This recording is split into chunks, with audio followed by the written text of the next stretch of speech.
Hello दोस्तों, Radhe Radhe. Welcome back to my new blog. कैसे हैं आप लोग? आई होप बहुत अच्छे होंगे और पढ़ाई भी बहुत अच्छी चल रही होगी। और अब तो लास्ट टाइम रिवीजन है, तो रिवीजन करते रहिए। आप भी पढ़ते रहिए, हम भी पढ़ते रहेंगे।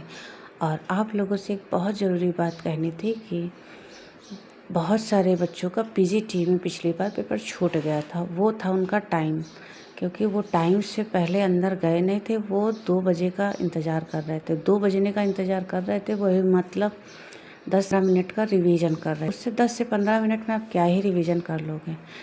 तो मुझे नहीं लगता है कि अगर आप लोग पहले चले जाएंगे तो दिक्कत होगी। और उसमें आप लोग देख लीजिएगा कि एडमिट कार्ड में आपका 145 का ही टाइम दिया हुआ है कि लास्ट एंट्री 145 के बाद बंद कर दी जाती है। उसके बाद गेट भी बंद कर दिया जाता है ताकि एंट्री न दी। उसमें ये होता है कि बहुत सारे बच्चों का पिछली बार पेपर छूट गया था। तो मैंने ये बात बताना ज़रूरी समझा कि जिन लोगों को ये चीज़ नहीं जानकारी है तो वो लोग अपना देख लें। और अगर नहीं आपको लग रहा है तो आप अपने एडमिट कार्ड में देख लेना। उसमें लिखा होता है टाइम पूरा क्लियर, टाइम क्लियर लिखा होता है कि आपको इतने बजे एंट्री कर देनी है, उसके बाद आपको इतने बजे बंद कर दिया जाएगा गेट। और सारी जानकारी उसमें दे रखी है। तो आप लोगों ने जो पिछली बार गलती की है, इस बार प्लीज़ मत करिएगा। बहुत सारे लोगों का पेपर पिछली बार छूट गया है, क्योंकि पेपर छूट जाता तो कितनी तकलीफ़ होती, इतने दिनों की मेहनत होती है। और मेहनत के बाद अगर पेपर नहीं करने को मिलता तो बहुत तकलीफ़ हो जाती है। तो ये लगता है कि शायद हम लोग पेपर लेते तो हमारा क्लियर हो जाता। बस वो 15 मिनट के चक्कर में आप लोगों का पेपर छूट जाता है। तो ये गलती आप बिल्कुल मत करिएगा। अगर आपको लग रहा है कि नहीं 2 बजे तक तो आपको एंट्री नहीं मिलेगी और पेपर भी नहीं देने को मिलेगा, उसमें पुलिस भी कुछ नहीं कर सकती, क्योंकि पुलिस भी आके आपको रोक देती है। गेट पे तमाशा करने की कोई ज़रूरत नहीं होती, क्योंकि आपकी गलती होती। आप रिस्पॉन्सिबल खुद के होते हैं, क्योंकि आपको जब बता रखा गया है क्लियर कि उसमें इतना टाइम दे रखा है कि आपको इसके 1:45 के अंदर अंदर जाना ही है, तो आप 2 बजने का इंतज़ार बेकार करते हैं उस समय, क्योंकि इतना टाइम नहीं होता है।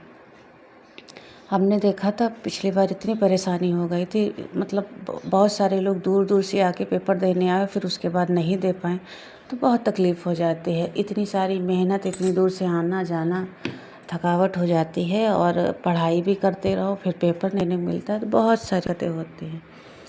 तो मुझे लगा आप लोगों को ये सारी बातें शेयर करनी चाहिए, बता देनी चाहिए। तो हाँ, मैंने बताई आप लोगों को। बाकी अगर आपको लगता है कि इसमें मैं कुछ और बता रही हूँ तो आप लोग अपना एडमिट कार्ड जब निकलवाइएगा तो उसमें बिल्कुल क्लियर लिखा हुआ है, पढ़ लीजिएगा। हिंदी में और इंग्लिश में दोनों में लिखा होता है कि आप लोग इस टाइम से इस टाइम तक अंदर जाएंगे। उसके बाद बहुत सारी चीज़ें स्कूल या कॉलेज के अंदर, जहाँ जहाँ इसका स्कूल होता है, कॉलेज होता है, वहाँ पे अंदर भी बहुत सारी होती है, जानकारी दी जाती है आपको कैसे क्या करना है। अंदर जांच होती है, उसके बाद ही आप क्लास के अंदर जाएंगे तो आपका टाइम पूरा हो जाएगा। तो मुझे नहीं लगता बहुत सारा टाइम लगता है। तो इससे अच्छा आप लोग कोशिश करिएगा कि 1:45 के अंदर ही आप लोग अंदर हो जाइएगा कॉलेज के। नहीं तो इस बार भी अगर पेपर छूट गया तो बहुत सारी दिक्कत हो जाए, बहुत तकलीफ़ होगी, क्योंकि जब पेपर देने को नहीं मिलता तो कितनी तकलीफ़ होती है हम लोगों को पता होता है। इतने सालों की मेहनत हो गई है, अब भी पेपर नहीं दे पाए तो फिर बेकार हो जाएगा। तो प्लीज़ इस बात का ज़रूर ध्यान रखिएगा। और बस यही छोटी सी जानकारी मुझे लगा देनी चाहिए, तो आप लोगों को बता दिया मैंने। और आगे आप लोग देख लीजिएगा जैसा कुछ हो, और पढ़ाई करते रहिए, आप भी करिए और मुझे भी करना है। रिवीजन चल रहा है।